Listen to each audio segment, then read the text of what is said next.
Humour. This is Ajay, your host, an ordinary maverick sharing real life thoughts, experiences, and maverick tips. Laughter is the best medicine. I'm sure all of you have heard this phrase. Well, how about the word gelotology? Have you guys heard this before? Well, gelotology is the study of laughter and its effects on the body from a psychological and physiological perspective. And the verdict is out. Laughter helps in so many different ways. It is known to decrease blood pressure, gives us a feeling of contentment, and lowers our stress levels as well. The trick is to find humor in our everyday lives and use laughter as a coping mechanism. Here's some interesting trivia. Research has shown that a primary school-going child will laugh approximately 300 times a day, while an adult laughs on an average just about 17 times a day. How about a challenge here? Why don't you count how many times you have laughed today, or for that matter yesterday, and see what number you land into between 17 and 300. Here's a joke you might have heard before. Doctor, when my hand gets better, will I be able to play the piano? Of course, said the doctor. Well, that's great. I could never play a piano before. Okay. Well, jokes apart, ever thought how there are everyday funny moments that if noticed and credited into our memories, then we can bring these out anytime with a laughter? Now, what do I mean? I'm telling you to explore creating a humor bank. Crediting the bank with moments of laughter in your everyday lives and ensuring the bank can be cashed at any point in time. Try it. I can assure you that you will not regret it.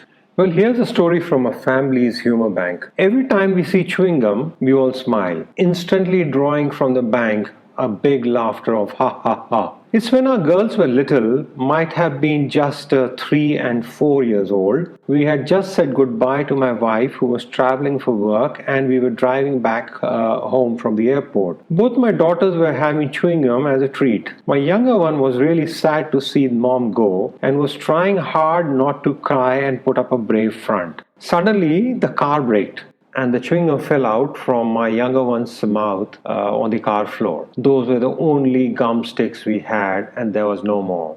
My younger one's lips started quivering, and we knew the outburst was coming.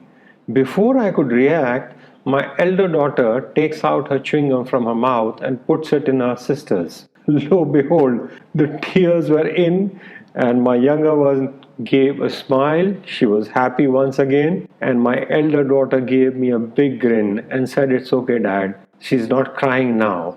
It was such a cute moment, funny too, as we recalled it later, and as our girls grew up, we kept bringing it back from our family humor bank as the chewing gum story. It never failed. We always burst out laughing, imagining the scene. And you know what? The bond between us and between our girls also grew stronger.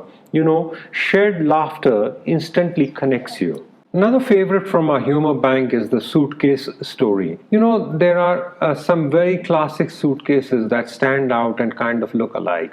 Well, my father-in-law had one such standout blue suitcase that he always carried with his key papers, etc. His sister was returning back to the city by train after spending few weeks with us. The entire family went to the train station to say our goodbyes. As the train chugged out of the station, we heard a lot of commotion, a voice shouting, "Bag, bag," along with my father's name, and with a thud, a blue suitcase lands on our feet, thrown out from the train. Before we could react, the train was already out of the platform. And my father-in-law looks at the bag lying on the platform and starts to wonder what happened here. And finally he remarks, "I didn't come here with my bag. I wonder whose bag this is." And we all go like, "What?" It seemed like his sister saw a similar suitcase in the train and threw it out of the train as it was leaving, mistaking it for my father-in-law's, while in actual fact it belonged to another fellow traveler. We were all a bit dazed. We find a name and address on the suitcase, and we were left with no other alternative but to find this person's home and deliver the suitcase. Those were the times when there were no mobile phones. We manage to locate the house, ring the bell. A young woman opens the door, takes a look at us as complete strangers, and then looks at the suitcase. And before we could even speak, she starts howling and crying. We were totally shocked. It took us few minutes to realize that she thought that there had been an accident and that her husband was dead, and we were bringing his belongings home. We reassured her, and just as we thought it was all okay, she said, "Oh, goodness me, thank God." But goodness me, what will he do now? He was just traveling for a day for an interview. His clothes and personal effects were in the suitcase, and now he would have nothing. We later compared notes with my aunt in law. It seems the young man saw his suitcase being flung out of the train, but he couldn't really do anything. He realized the mistake on speaking with my aunt, who was so embarrassed and was just wanting to do anything to make amends. She fed him through the journey with some great home cooked food, took complete care of him, took him home when they reached their destination, and gave him her husband's clothes to wear for the interview.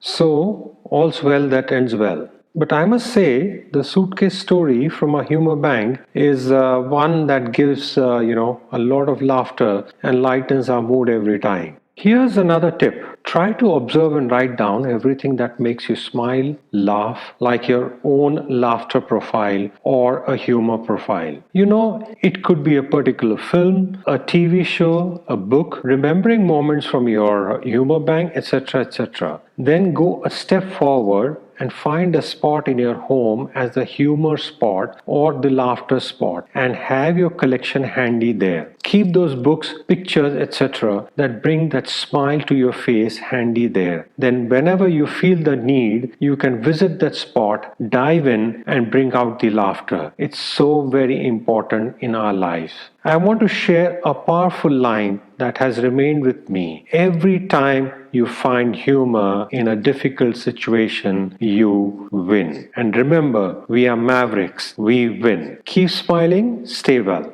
This is Ajay signing off with a loud shout out to fellow ordinary mavericks out there. And if you would like to join me in any one of my episodes and share your take on the Maverick formula itself and your experiences, we would really welcome that. You can reach me on the ordinary maverick at gmail.com.